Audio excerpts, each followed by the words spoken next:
Rev up your engines!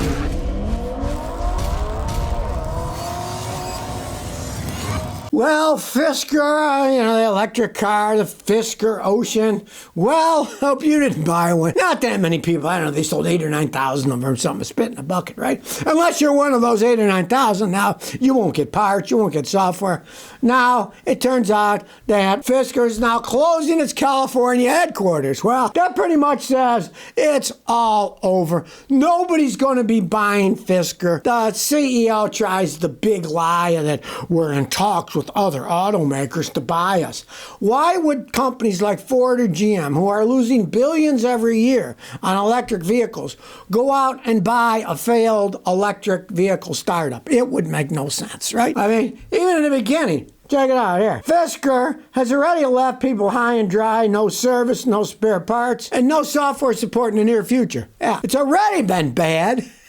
And now it's going to be zilch support, right? Nobody's going to pick up on this stuff. Nobody wants that company. It's failed. Get this. And since there's no support of it, maybe you saw that viral video, maybe you didn't. Well, the viral video was this. Joy Warner had her door open, and somebody hit the door while she had it open, right? And it looked like it was minor damage. The insurance company estimated the repair to be $910. But after a month of trying to get the door fixed, the insurance company gave up and cut her a check for $53,000. Why? Because the impact damaged several components, including the hinge, and Fisker couldn't get the spare parts to start the repairs. So here's the thing with companies like that. They're actually breaking the law. The law in the United States is companies that make vehicles have to be able to supply parts to fix them for the original warranty period, right? So this is a new vehicle, they'd have to fix it. Now let's say you got a 3-year warranty. If your car breaks in 4 years, there's no law that says they have to make parts for a 4-year-old car, right? But these guys didn't even have parts for a brand new car. So they're actually breaking federal law, right? Well, they're going bankrupt now, so no, good luck suing them, they're going to be gone for sure. But it just shows you these companies, they start up stuff, they have no idea what they're doing, can't even get a door hinge, and for $610 damage, the insurance company had to total the car and give her $53,000. Now, mind you, that's $20,000 less than what she paid for the car, but it looks like it's okay for her now because now that Fisker's going out, if she tried to sell that car, nobody's going to give her hardly anything for it because they see the company's bankrupt. You can't get parts for it, so at least she got $53,000 out of the deal. Maybe she's happy that it got broken. So she lost $20,000. She could have lost $70,000, right? Through the Smile says, I traded a Nissan Versa, made a mistake buying that, for a 2024 Toyota Corolla, one CV to another. What's your opinion on Toyota CVs? You think it'll last? Yeah, I think it will last because my son's got one. He's got a Corolla S with the CVT, and it's 8 years old. He's had no problems with it at all. Now, he's got about 85,000 miles. The other day, I had one of your viewers bring the same car, an 8-year-old Toyota Corolla S with the CVT. He had 235,000 miles on his, and it still worked perfectly fine. Toyota knows what they're doing when they build stuff.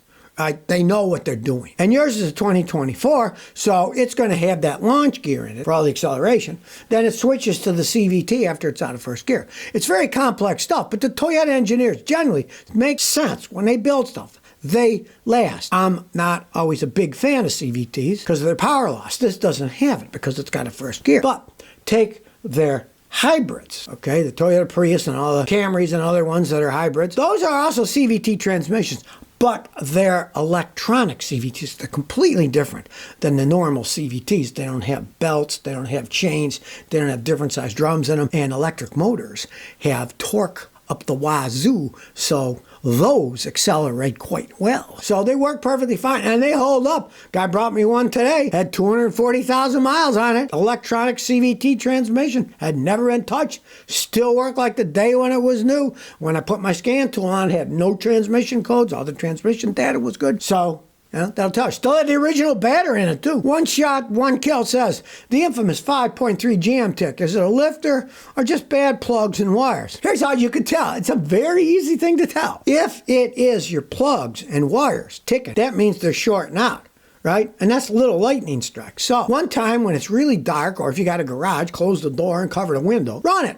Right? And if you see little flashes, okay, it's the ignition system, right? And if you don't, it's probably the lifter tick. They're known for that. And you can also get a good scan tool because if your ignition system is ticking because the plugs and wires are shorting out, you're going to get misfires. You get like PO301, meaning cylinder 3 is misfiring, or PO300, random misfire, and then you get a pretty good idea that it's plugs and wires and change them out. Not that hard to test it out. D-Lock Killer Davian YT says, what's the average cost to fix an oxygen sensor? Okay, well, there's no average cost because everything is different on different cars.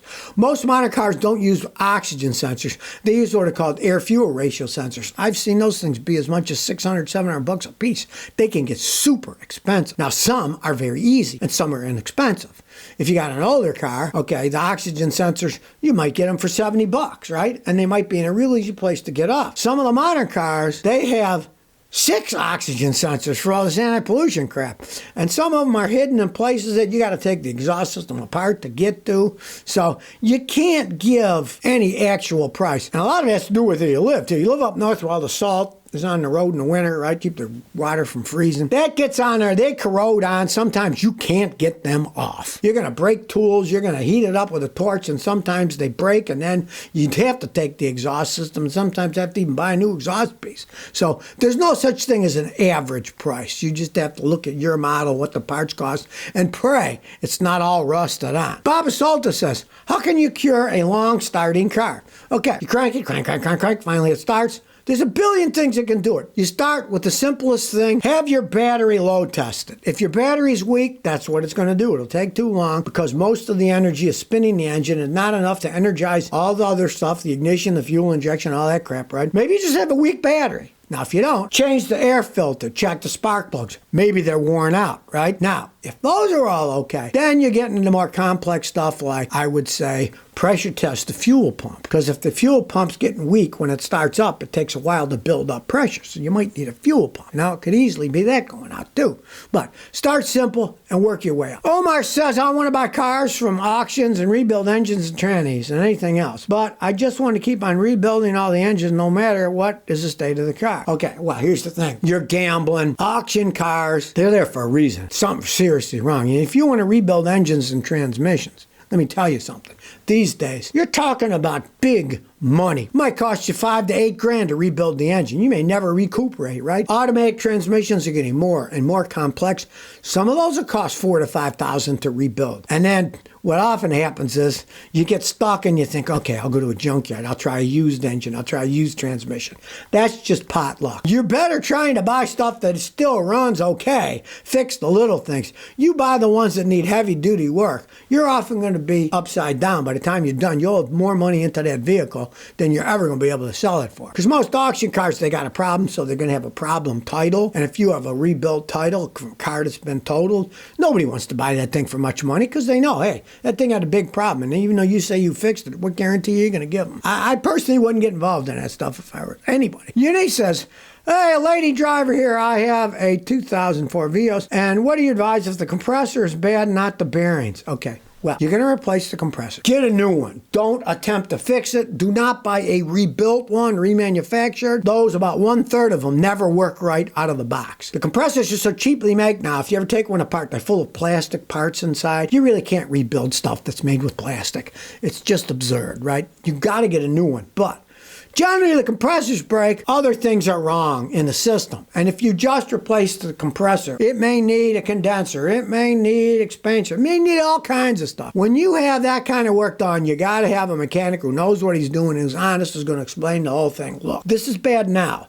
Did it just break by itself? Did something else cause it to break? You can't just change the one thing and think, okay, that's going to fix it. Because most of the time, it doesn't in the long run. I've seen so many people replace compressors, that's all they do. And then a week later, 6 months later, a year later, it breaks again because there's an underlying problem that's making it break. Alex says, hey, Scotty, why is my front left rotor getting hot when I start the car and drive and it starts shaking violently? Tell you that means that your left front rotor is locking up. You probably need a brake caliper assembly. It's probably rusted and locked on. Because once it does that, it starts getting hot. And of course, one wheel's getting hot and kind of dragging, the other's going free, and it will make it shake like mad. So I would advise you probably need a new caliper. You might buy the hose too, because if the hose collapses inside, then it won't release the brake when you pick up on the brake. Because you step on the brake, there's a ton of pressure squeezing them. But when you pick up, there's only a little bit of negative pressure that sucks it back apart. So it can be the hose too, but I'd replace the caliper and the hose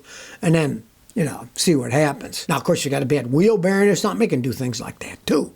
But jack it up. You can't move that wheel. Start with a caliper and probably the hose too. Austin Pellegrino says, Scotty, I recently totaled my 2021 RAV4. What a shame. I'm in the market to buy a third generation 4Runner. Is that a smart move? 4Runners are phenomenal vehicles. They can last a really long time. You're going to pay for them. They cost a lot of money, right? They just do.